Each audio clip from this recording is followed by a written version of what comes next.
Bismillahirrahmanirrahim. Assalamualaikum warahmatullahi wabarakatuh.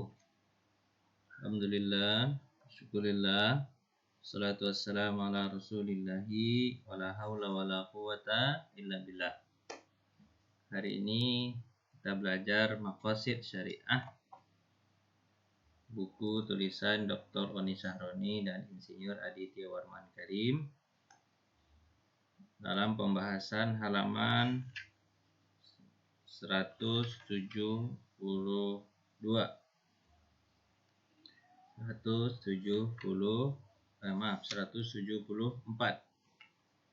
Ini pembahasannya masih tentang fatwa-fatwa standar AAOIV. Standar AAOIV. Apa itu AAOIV? AAOIV adalah The Accounting and Auditing Organization for Islamic,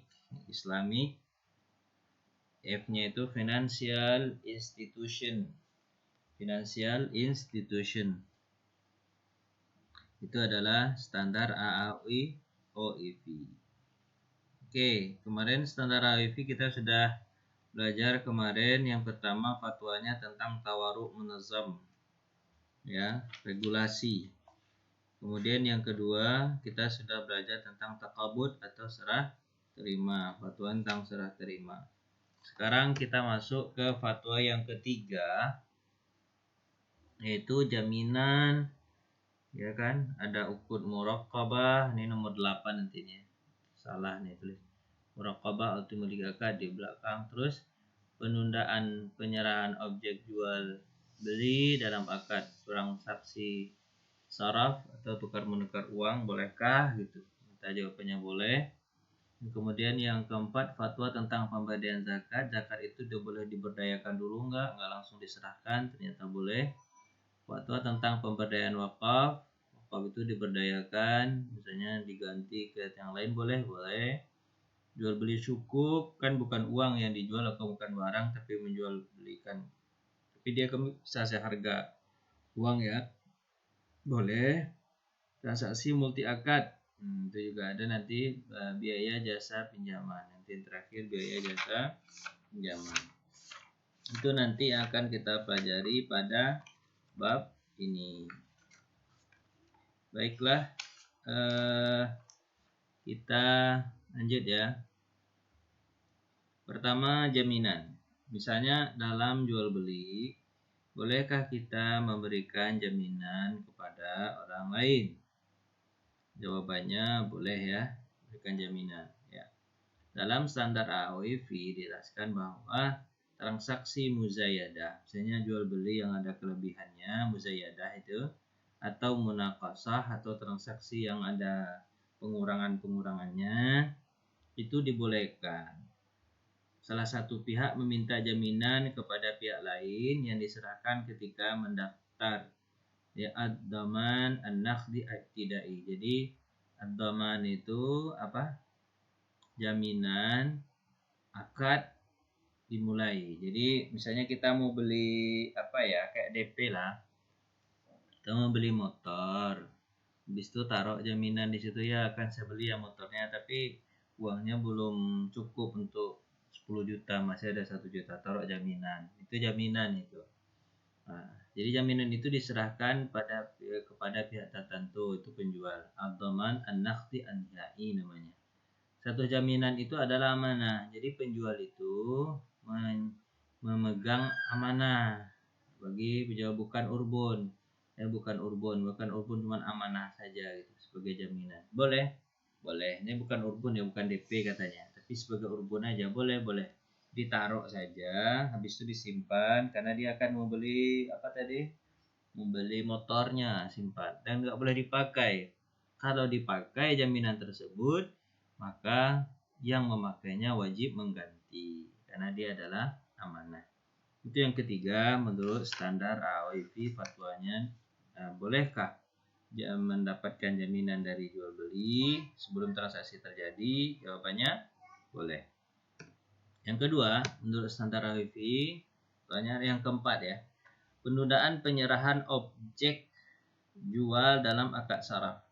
Bolehkah menunda menyerahkan uang dalam tukar menukar? Saraf itu tukar menukar. Misalnya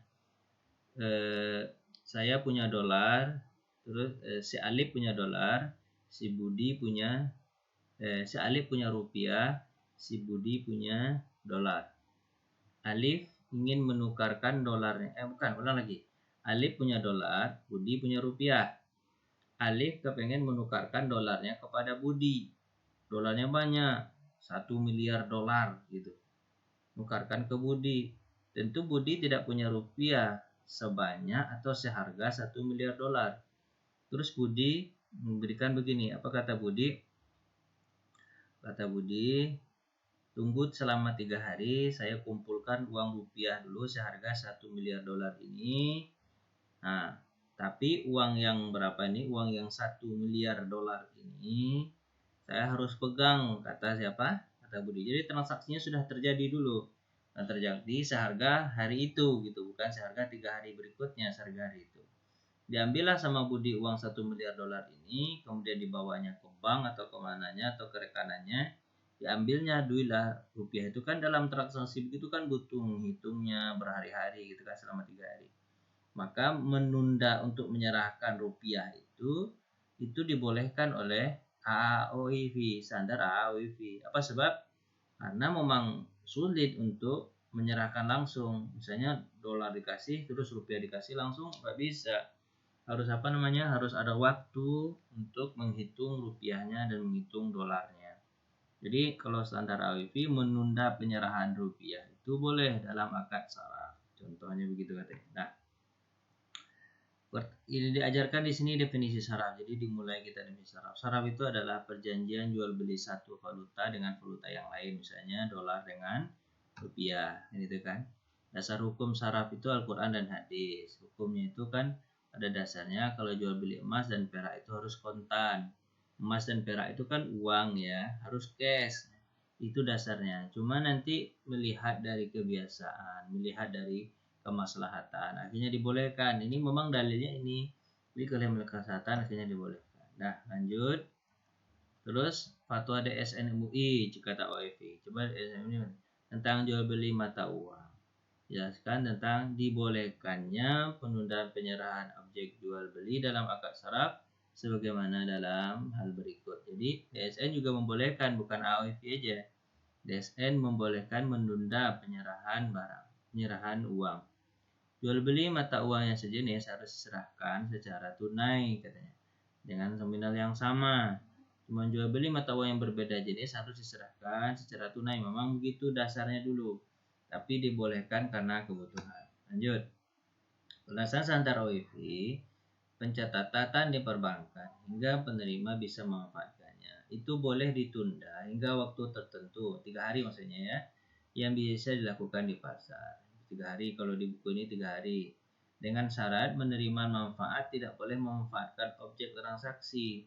Jadi uang dolarnya tadi tidak dimanfaatkan, hanya ditukarkan saja selama masa toleransi tersebut, kecuali setelah objek akad diterima dan biasa dimanfaatkan. Jadi kalau seolah diterima duit rupiahnya oleh si Alif, baru si Budi boleh memanfaatkan uang dolarnya. Tapi sebelum diterima sama Alif uang rupiahnya, maka Budi tidak boleh memanfaatkan uang dolarnya. Gitu ya. Itu yang keempat. Sekarang kita pindah ke yang kelima. Fatwa tentang pemberdayaan zakat. Bolehkah zakat itu diberdayakan? Kan pada dasarnya zakat itu harus diserahkan kan langsung kan. Tapi kalau itu zakat yang diserahkan langsung itu zakat fitrah ya. Tapi kalau zakat mal itu boleh disimpan dulu. Misalnya ini membayarkan zakat, fatwa tentang pemberdayaan zakat yang didasarkan pada makosid zakat atau makosid. Maksud zakat itu kan adalah untuk untuk mensejahterakan fakir miskin. Terus zakatnya diproduktifkan dulu. Misalnya gini. Fakir miskin itu ada 12. Sementara uang yang ada hanya 10 juta. Gitu kan. Jadi kalau diserahkan 10 juta, 2 orang lagi tidak mendapatkan apa-apa. Maka dengan kepintaran amil, dia investasikan uang ini, diproduktifkan uang ini. Jadi dari 10 diproduktifkan bisa menjadi 12 gitu kan. Biar semua mustahik itu mendapatkan apa? Mendapatkan zakatnya. Nah, itu dibolehkan. Diproduktifkan. Terus yang kedua, penggunaan zakat untuk pinjaman bergulir. Jadi zakatnya itu zakat mal ya, zakat mal. Bolehkah zakat mal digunakan untuk pinjaman bergulir? Jawabannya boleh juga. Ya, untuk apa ya? Karena kan kalau diserahkan uang, jadi kan tujuannya untuk mensejahterakan fakir miskin ya. Orang itu tidak terlalu membutuhkan tentang uang itu gitu kan. Terus diproduktifkan dulu atau dipinjamkan dulu gitu kan. Biar semua mustahik itu merasakan gitu. Tapi dia tidak mendapatkan, hanya dipinjamkan aja. Jadi boleh begitu? Boleh juga. Kan maqasid zakat adalah untuk mensejahterakan fakir miskin gitu kan. Kalau untuk makannya itu wajib tuh, tapi ini fakir miskin di Indonesia kan nggak masalah makan ya, masalah kesejahteraan ya. Guna zakat untuk beasiswa. Jadi gunakan zakat untuk beasiswa. Zakat itu kan sebenarnya untuk orang miskin gitu. Ya bergunalah supaya maqasidnya itu kan zakat itu supaya mensejahterakan orang kan. Kalau orang bodoh nanti gitu kan, nanti dia miskin lagi miskin. Nah, maka sebelum dia miskin kita kasih dia beasiswa. Itu namanya pemberdayaan zakat. Jadi fatwa tentang pemberdayaan zakat boleh diproduktifkan juga dulu, boleh diinvestasikan maksudnya, terus dijadikan pinjaman bergilir juga boleh, karena bagi miskinnya tidak tidak terlalu butuh makanan, hanya butuh kesejahteraan. Kemudian yang ketiga, bolehkan untuk beasiswa? Boleh. Untuk apa? Supaya nanti orang yang bodoh, orang pintar semua. Kalau orang pintar semua kan akhirnya tidak ada yang miskin lagi. Berdasarkan maqasid ini, para ulama menafsirkan makna objek zakat. Musharrif zakat yaitu fisabilillah. Jadi ini disebut dengan fisabilillah, kal mu'allafati qulubahum gharimin. Nah, lanjut. Fatwa tentang pemberdayaan wakaf. Nah, jadi pemberdayaan zakat tadi boleh, sekarang wakaf diberdayakan boleh enggak gitu. Wakaf diberdayakan. Memang wakaf itu untuk diberdayakan kan? Kalau enggak untuk diberdayakan enggak bisa. Cuman maksudnya itu boleh enggak wakaf itu diistibdalkan? Wakafnya ini tanah di Ciputat. Tanah di inilah di Kuningan. Kuningan Jakarta itu kan rusak mahal harganya dia. Dia kepengen buat ini transaksi wakafnya itu, akad wakafnya itu adalah untuk buat sekolah. Tanah di sana cuman 500 meter. Kalau untuk buat sekolah 500 meter dapat apa gitu kan. Nah, kemudian diistibdalkan, diganti dengan yang lain. Dijual yang di Kuningan itu, kemudian dibelikan di Parung. Dari 500 meter bisa jadi 5 hektar gitu kan. Kuningan harganya 5 miliar 500 meter itu, tiba di Parung 5 miliar itu jadi 5 hektar gitu kan. Nah, jadi diganti, dia bisa dibangun sekolah. Namanya istibdal, diganti. Istibdal adalah menjual aset wakaf, membeli aset wakaf yang lain sebagai pengganti karena ada maslahat. Para ulama membolehkan istibdal penggantian itu dengan syarat sebagai berikut. Aset wakaf itu tidak bisa dimanfaatkan atau tidak bisa menghasilkan. Jadi aset yang di Kuningan itu nggak bisa dibuat sekolah karena kecil gitu. Terus tidak menggunakan harga yang berlebihan, jadi harganya tidak berlebihan. Ada maslahat, ada izin dari yang qadha atau hakim. Terus pada prinsipnya boleh. Jadi itu ya, pemberdayaan wakaf itu diistibdalkan boleh. Terus yang kedua, pemberdayaan wakaf itu diapakan lagi? Jadi kalau di sini ada prinsipnya, kalau bisa wakaf itu sejenis, tanah diganti dengan tanah gitu ya. Kemudian yang berikutnya adalah biaya pemeliharaan dan operasional aset wakaf. Jadi pemeliharaan boleh nggak diambil biaya pemeliharaan itu dari keuntungan wakaf? Boleh lah. Para ulama kontemporer membolehkan menyisihkan keuntungan wakaf digunakan untuk melihara aset wakaf. Bahkan dana ini boleh dialokasikan terlebih dahulu sebelum disalurkan untuk terima wakaf ya. Jadi dialokasikan dulu untuk karena wakaf itu kalau nggak dirawat segala macam, misalnya ada sekolah gitu kan, kalau nggak ada biaya perawatan nanti hancur-hancuran sekolah itu gitu kan. Nah, dikeluarkan dulu untuk biaya perawatan, baru setelah itu kemudian yang C, wakaf saham dan sukuk. Para ulama kontemporer membolehkan wakaf saham dan sukuk karena keduanya bisa dimanfaatkan. Jadi wakaf saham dan sukuk. Jadi saham boleh diwakafkan, boleh apa sebab karena saham itu kan bernilai, gitu kan? Terus sukuk bagaimana? Sukuk ya juga bernilai, maka dibolehkan wakaf saham dan wakaf sukuk. Penjelasan lebih rinci tentang saham dan sukuk nanti mungkin ya. Ada pembahasan tersendiri apa yang dimaksud dengan saham, terus nilai saham itu apa yang dinilai oleh dengan saham, apa yang dinilai dengan sukuk nanti.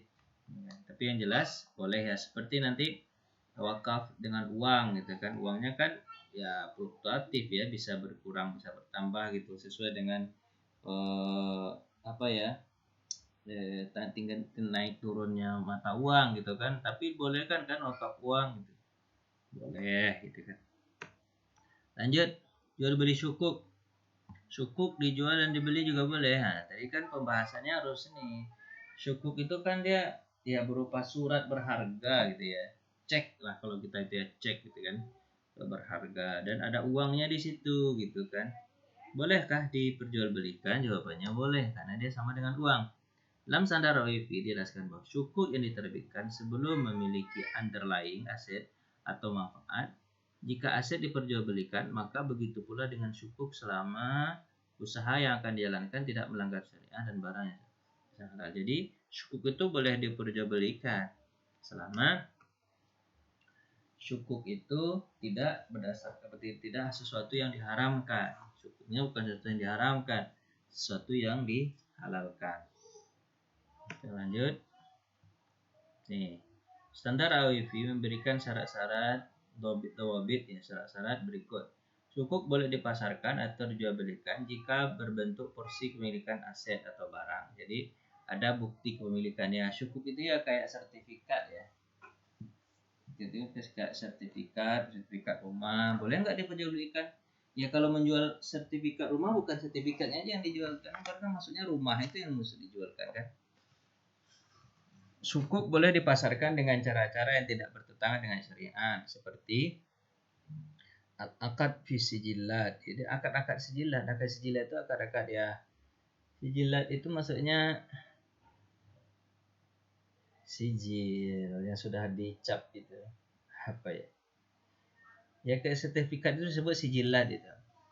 Seperti sarana elektronik atau munawalah gitu kan. Sukuk jasa boleh dipasarkan sebelum aset tersebut disewakan. Jadi boleh dipasarkan. Penerbit boleh mengambil kembali sukuk jasa dari pemilik sukuk setelah harga jasa diterima perusahaan. Sukuk ijarah, ada sukuk ijarah juga, sukuk ijarah aset yang disewakan atau yang dijanjikan untuk disewa itu boleh dipasarkan sejak sukuk tersebut diterbitkannya. Kita nyewa gedung, kan ada bukti penyewaan gedung tuh.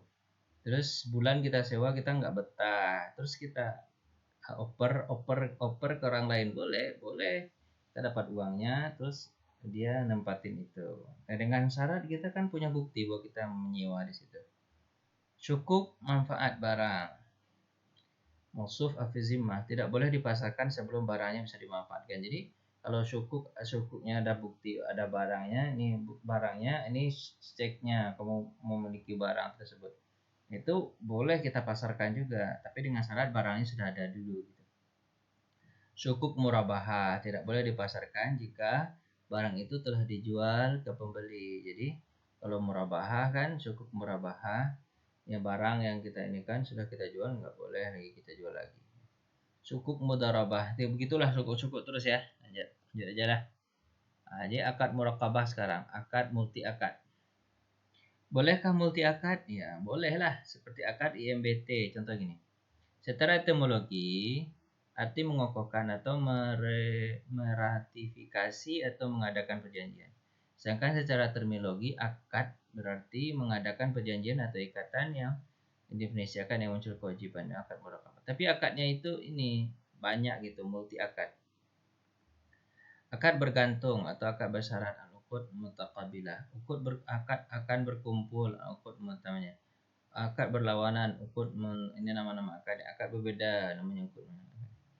Mengenai status hukum multi akad, Multi akad nih. Ulama berbeda pendapat, terutama berkaitan dengan hukum asal. Mengenai hal ini ulama berbeda dalam dua pendapat tersebut, membolehkan dan melarang. Jadi ulama ada yang membolehkan multi akad, ada yang melarang gitu kan. Coba tapi kebanyakan lebih membolehkan ya. Transaksi multi akad. Multi akad adalah beberapa akad yang didesain menjadi suatu paket akad yang memiliki tahapan. Dia akan tahapan-tahapan. Kalau sudah begini, begini lagi, sudah begini, begini lagi ya. Gitu. Tahapan dan bagian-bagian akad. Multi akad ini dibuat karena untuk memenuhi kebutuhan pasar. Kebutuhan ke pasar seperti ijarah muntahiyah bitamlik. Ibarat si Alif nih membeli rumah, ya kan?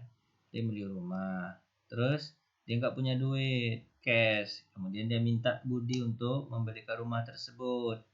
Nah, terus kata Budi, sewalah rumah saya ini dulu. Jadi kalau kamu sewa dengan harga 5 juta per bulan selama 10 tahun, maka setelah itu rumah ini akan saya kasihkan kepada kamu. Namanya ijarah, disewa oleh si Alif. Muntahiyah bitamlik, berakhir dengan kepemilikan, dikasih dengan hadiah. Jadi kalau sudah, jadi ada syarat begitu. Kalau sudah menyewa selama 5 tahun, maka nanti rumah ini menjadi pemilik. Sebenarnya kan itu syarat-syarat kalau dalam agama ya, akad akad profit, kemudian setelah itu ditambah dengan akad sosial itu boleh. Yang tidak boleh itu apa? Akad sosial dulu baru profit, itu nggak boleh. Kalau akad profit dulu baru sosial itu boleh dalam agama. Disewa dulu kan akadnya ini tuh tijari itu ya, akad tijari kan, akad tijari. Akad tijari itu akad profit itu boleh dulu, nanti dikasih dengan akad ta'awun, akad boleh saling tolong menolong, itu dibolehkan. Itu namanya akad ijarah muntahiyah bitamlik. Gunanya adalah memenuhi kebutuhan pasar begitu, ya kan? Industri atau nasabah misalnya minimalisir risiko, memperbesar keuntungan dan lain. Bentuk multi akad menggabungkan dua akad tanpa ada ta'alluq, tanpa ada hubungan. Menggabungkan dua akad yang ada ta'alluqnya. Menggabungkan dua akad dengan ada muwatta'nya atau pemberiannya. Jadi ada jenis-jenis multi akad. Menggabungkan akad ada tanpa ada ta'alluq. Kadang ada ta'alluq, ada kaitannya, ta'alluq itu kaitan. Kemudian dua akad dengan muwatta', dengan memberikan. Lanjut. Akhir ini. Pada prinsipnya multi akad itu dibolehkan dalam fikih Islam jika memenuhi syarat. Jadi memenuhi syarat. Tidak termasuk akad yang dilarang dalam nas Al-Quran. Itu yang pertama, ketika digabungkan. Tidak termasuk dalam hilah ribawiyah, gitu kan? Atau bay'ul inah. Kemudian tidak boleh menyebabkan kepada riba seperti menggabungkan qad dan akad muwadhah, gitu kan? Qad, kemudian habis itu kita pinjamkan, habis itu harus bayar, gitu nggak boleh. Nah, jadi akad sosial dulu baru akad profit, itu nggak boleh ya. Akad-akad yang digabungkan bukan termasuk akad-akad yang tidak boleh digabungkan, karakter akadnya atau akibat hukumnya bertentangan. Jadi kalau ada syarat-syarat ini jadi boleh. Contoh, jenis multi akad. Multi akad yang menggunakan rangkaian berurutan. Akad pertama adalah ikuti dengan akad kedua. Contoh, akad murabahah yang disertai dengan akad wakalah. Jadi akad murabahah. Gini kalau di bank itu kan begitu ya. Kalau di bank kan akadnya murabahah. Misalnya gini, si Alif datang ke Budi, si Bang datang ke bank. Apa kata ini? Saya mau beli mobil.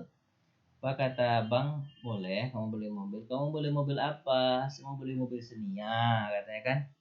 Oh, mau beli mobil Xenia. Bolehlah. Berapa harga mobil yang kamu akan beli itu? 200 juta. Baiklah. Saya jual kepada kamu 250 ya, karena bank ini adalah akad profit kan. Lembaga profit kan. Ya bolehlah kamu cicil ya selama 250 juta itu selama 3 tahun gitu. 5 juta selama per bulan. Itu boleh, nggak ada masalah. Itu namanya habis itu abang itu menambah akad wakalahnya. Jadi saya nggak bisa membeliin mobil Xenia ya.